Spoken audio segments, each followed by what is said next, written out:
students, I Vinesh welcome you to science class. Students, we are learning chapter number 12 that is our life supports.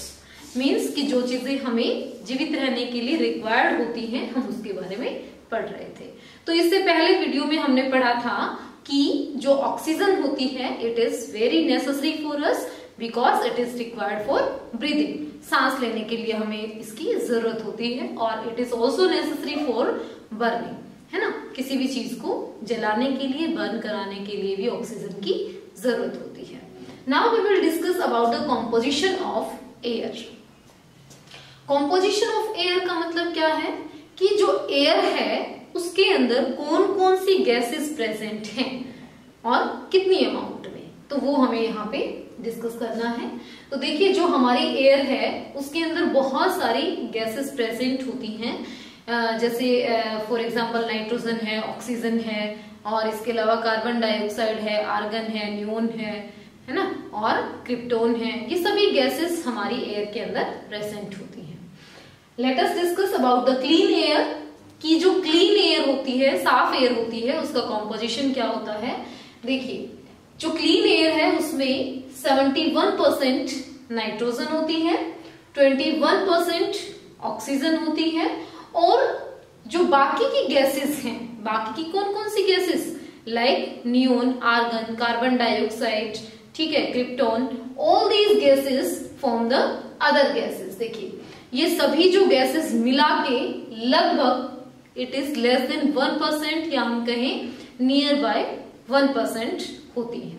Okay, so ये था composition of air. Now we will discuss about the uses of air कि कौन कौन सी air जो है, air के अंदर जो जो गैसेस प्रेजेंट है उनके बारे में कि कौन कौन सी गैस हमारे लिए इंपॉर्टेंट है, किस तरीके से हम यूज कर सकते हैं, उनके बारे में हम डिस्कस करेंगे।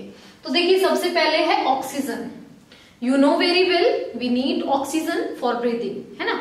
जितने भी लिविंग ऑर्गेनिजम्स हैं उन सभी को जीवित रहने के लिए, ब्रीदिंग के लिए कौन सी गैस चाहिए, ऑक्सीजन चाहिए, ठीक है। And it is also necessary for burning, ठीक है, because it supports the burning. जलने को में सहायक होती है, इसीलिए इसकी हमें जरूरत होती है। नेक्स्ट क्या है, नाइट्रोजन। जो नाइट्रोजन गैस है it is not taken directly from the atmosphere by the living organisms. जो लिविंग ऑर्गेनिजम्स है वो डायरेक्टली एयर से नहीं ले सकते हैं नाइट्रोजन को, क्योंकि हमारे अंदर वो ऐसी मतलब इसको हम डायरेक्टली नहीं ले सकते, क्योंकि ये जो है ये इसके लिए कुछ जैसे सब बैक्टीरिया की हेल्प से पौधे इसको लेते हैं, तो इसके लिए कुछ जो स्पेशल ऑर्गन्स होने चाहिए कि भाई हमें नाइट्रोजन जो है वो एज इट इज इस फॉर्म में ली जाए, तो वो नहीं है। तो हम इसके लिए अडेप्टेड नहीं है कि डायरेक्ट नाइट्रोजन को ले सके। हम नाइट्रोजन कैसे लेते हैं, we take nitrogen from the plants, ठीक है। हम नाइट्रोजन को कहां से लेते हैं, पौधों से लेते हैं, ओके, या फिर एनिमल्स से, जैसे जो मीट वगैरह होते हैं उनके अंदर भी ये नाइट्रोजन प्रेजेंट होती है। इसके अलावा देखिए जो पौधे हैं वो नाइट्रोजन को कैसे लेते हैं, वो भी क्योंकि डायरेक्टली नाइट्रोजन नहीं ले सकते हैं, so they fulfil the requirement of nitrogen from the soil. Soil के अंदर कुछ बैक्टीरिया प्रेजेंट होते हैं जो इस नाइट्रोजन को, जो एटमॉस्फेरिक नाइट्रोजन होती है, उसको यूजेबल फॉर्म में कन्वर्ट कर देते हैं, ठीक है। और फिर उस यूजेबल फॉर्म को जो प्लांट्स होते हैं वो एब्जॉर्ब कर लेते हैं सॉइल से, और इस तरीके से जो नाइट्रोजन की रिक्वायरमेंट होती है प्लांट्स के द्वारा फुलफिल की जाती है, ठीक है। नेक्स्ट है कि जो कार्बन डाइऑक्साइड है उसका क्या रोल है। जो कार्बन डाइऑक्साइड गैस होती है it is also necessary for the plants. ये भी पौधों को चाहिए, किस लिए, you know about the process photosynthesis, है ना, सुना है आपने, आप जानते भी हैं कि जो फोटोसिंथेसिस है it is the process by which the plant synthesize their food. ये एक ऐसी प्रोसेस है जिसके द्वारा पौधे अपना भोजन खुद बनाते हैं, है ना। तो इस प्रोसेस के दौरान, इस प्रोसेस को कंप्लीट करने के लिए क्या चाहिए उन्हें, कार्बन डाइऑक्साइड चाहिए और वाटर चाहिए, इसके अलावा क्लोरोफिल एंड सनलाइट। तो जो कार्बन डाइऑक्साइड होती है वो पौधे कहाँ से लेते हैं, एटमॉस्फेयर से लेते हैं, और तो जो कार्बन डाइऑक्साइड है वो पौधों के द्वारा ली जाती है to synthesize the food, okay.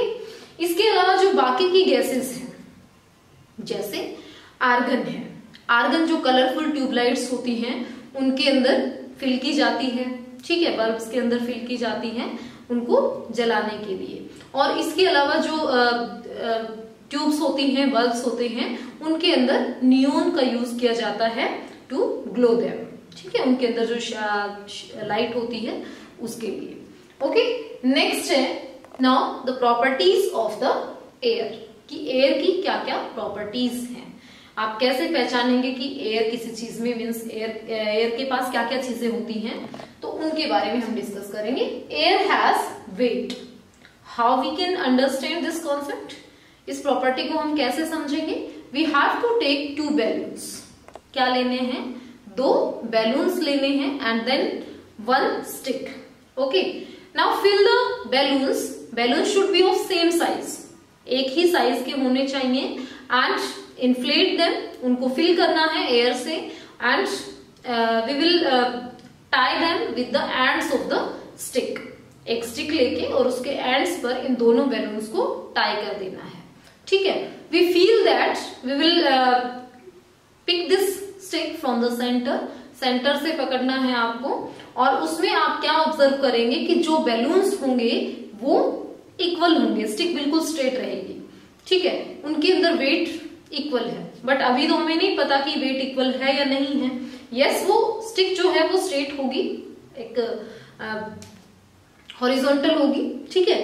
फिर उसके बाद आपको एक पिन लेनी है, and then pinch it into 1 balloon, एक बैलून के ऊपर चुभानी है उस पिन को, और फिर आप क्या ऑब्जर्व करेंगे कि जो एयर है वो बैलून बस्ट हो जाएगा, फट जाएगा, और जैसे ही वो फटेगा, जो जिस बैलून के अंदर एयर है जो अभी इन्फ्लेटेड है, वो साइड जो है वो नीचे की तरफ, क्योंकि वो उसमें वेट है इसलिए वो क्या हो जाएगा, नीचे की तरफ बेंट हो जाएगा, और जो जिसमें अब हमने जिसको डिफ्लेट कर दिया है वो क्या हो जाएगा, ऊपर की तरफ मूव कर जाएगा। इस तरीके से वो क्या हो जाएगी, टिल्टेड हो जाएगी टुवर्ड्स द वेट, ठीक है, जिस बैलून में वेट है या जिसमें हवा है।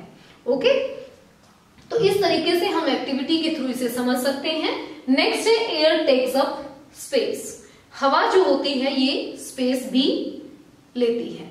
कैसे समझेंगे इसको हम, we have to take a glass tub and fill it with water, उसको पानी से फिल करना है।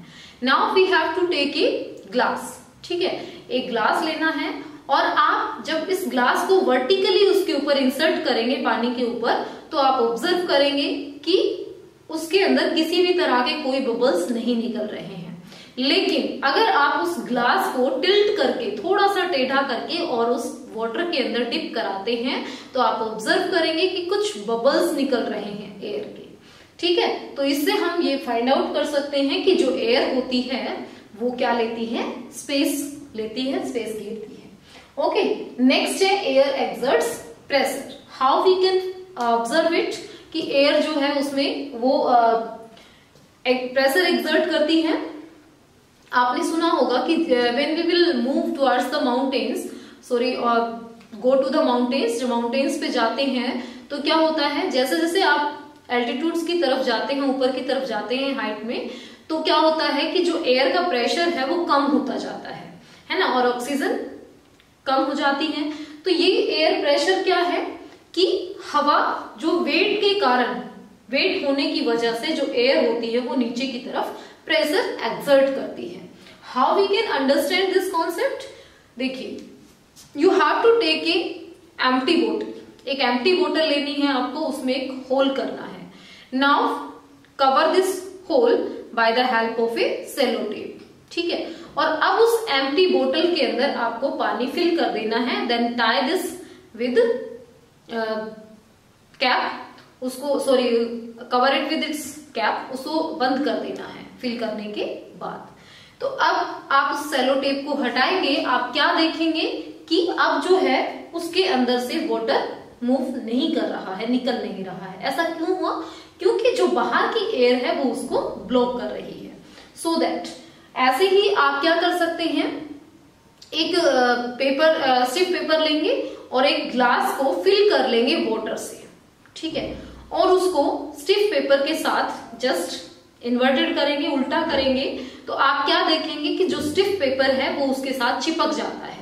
ऐसा क्यों होता है? क्योंकि नीचे से उस स्टिफ पेपर के ऊपर एयर जो होती है वो प्रेशर एक्सर्ट करती है, so that this paper stick to the water, या हम कहें जो ग्लास फिल्ड है पानी से, उसके साथ वो स्टिक हो जाता है, चिपक जाता है। Okay, I think you have understood all these things, and in next video we will discuss about the next important life support, that is water. पानी के बारे में हम आगे डिस्कस करेंगे. If you have any doubt you can contact me. Thank you.